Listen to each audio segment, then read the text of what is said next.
نقاط سريعة كده هنتكلم فيها على فوز النادي الأهلي الكبير على فريق سيراميكا كليوباترا العنيد 5-2 في افتتاحية الدوري المصري الممتاز. النقطة الأولانية، النادي الأهلي قدم شوط أول كارثي من أسوأ الأشواط اللي لعبها النادي الأهلي مع مارسيل كولر، وده اللي قاله مارسيل كولر في المؤتمر الصحفي. نقطتين رئيسيتين كانوا عاملين الحسم في الشوط الأولاني بالنسبة للنادي الأهلي، وهي التألق الكبير لمحمد الشناوي اللي أنقذ 3 أهداف محققة، منهم انفرادين من لاعيبة سيراميكا كليوباترا كانوا كافلين يخرج سيراميكا كليوباترا متقدم عليك في النتيجة بنتيجة 3-1.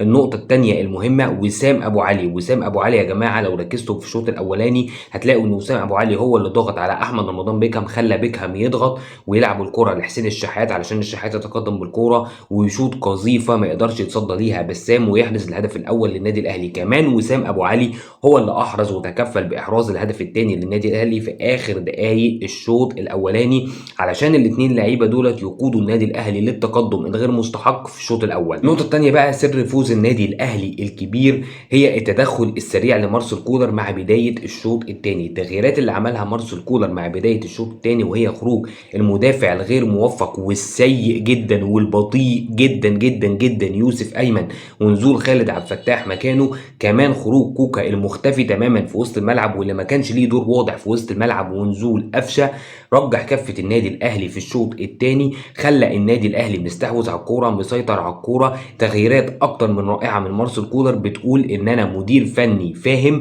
بتقول ان انا برغم ان انا متقدم في النتيجه الا ان الاداء والتكتيك ما كانش عاجبني في الشوط الاول، لان ايمن الرمادي تفوق تماما على مارسيل كولر في الشوط الاول. قرر مارسيل كولر انه يغير ده في الشوط الثاني بتغييرين اكتر من ممتازين يمسك بيهم وسط الملعب ويعيد الاستحواذ للنادي الاهلي. وعلى طول بعد 11 ثانيه من بدايه الشوط الثاني بنلاقي وسام ابو علي بيحرز الهدف الثالث وبيوسع الفارق، وبعد كده الدنيا فتحت مع النادي الاهلي، احرزنا الرابع واحرزنا الخامس، وكان ممكن كمان نحرز 7 أو 8 اهداف في المباراه دي. النقطه الثالثه يا جماعه، مستوى مميز جدا بيقدمه طاهر محمد طاهر مع النادي الاهلي السنه دي. طاهر محمد طاهر السنه دي عمل 7 مساهمات مع النادي الاهلي في 6 مباريات، رقم كبير جدا لجناح من اجنحه النادي الاهلي. طاهر السنه دي بيعتبر صفقه جديده من صفقات النادي الاهلي. واضح ان مارسيل كولر مركز مع طاهر كويس واشتغل على طاهر كويس انه يعلي من جودته الفنيه في الملعب، وانه يكون فعال اكتر وايجابي اكتر على المرمى، سواء باسيست او باهداف بيحرزها. النهارده طاهر عمل اسيست الهدف الثالث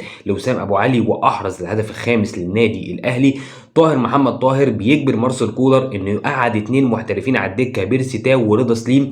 استمر يا طاهر، ده اللي احنا عايزينه منك. احنا كجمهور ما بننتقدش طاهر لمجرد النقد، احنا بننتقد طاهر لما يكون مستواه سيء، لكن لما طاهر يكون كويس لازم نطلع نقول ان طاهر كويس. برافو يا طاهر، نتمنى تستمر لنهايه الموسم بنفس المستوى ده. النقطه الرابعه يا جماعه، وسام ابو علي. مفيش مهاجم دخل الدوري المصري زي وسام ابو علي من سنين كتير جدا. وسام ابو علي يا جماعه مهاجم رخم جدا جدا جدا، ارخم مهاجم ممكن اي دفاع يلعب قدامه، لان وسام ابو علي بيضغط بطريقه مستفزه وبيضغط بطريقه قويه جدا تغلط اي دفاع قدامه، وده اللي احنا شفناه في الهدف الاولاني اللي احرزه النادي الاهلي. كمان وسام ابو علي بيستغل انصاف الفرص، مش محتاج فرص كتير علشان يقدر يحرز لك اهداف، فرصه او فرصتين بيكونوا كافيين جدا ان وسام ابو علي يخرج بهدف او هدفين من المباراه. بجد مكسب كبير جدا للنادي الاهلي وجود مهاجم زي وسام ابو علي، وربنا يحفظه للنادي الاهلي. وسام ابو علي في 36 مباراه مع النادي الاهلي عنده 31 مساهمه تهديفيه مع النادي الاهلي،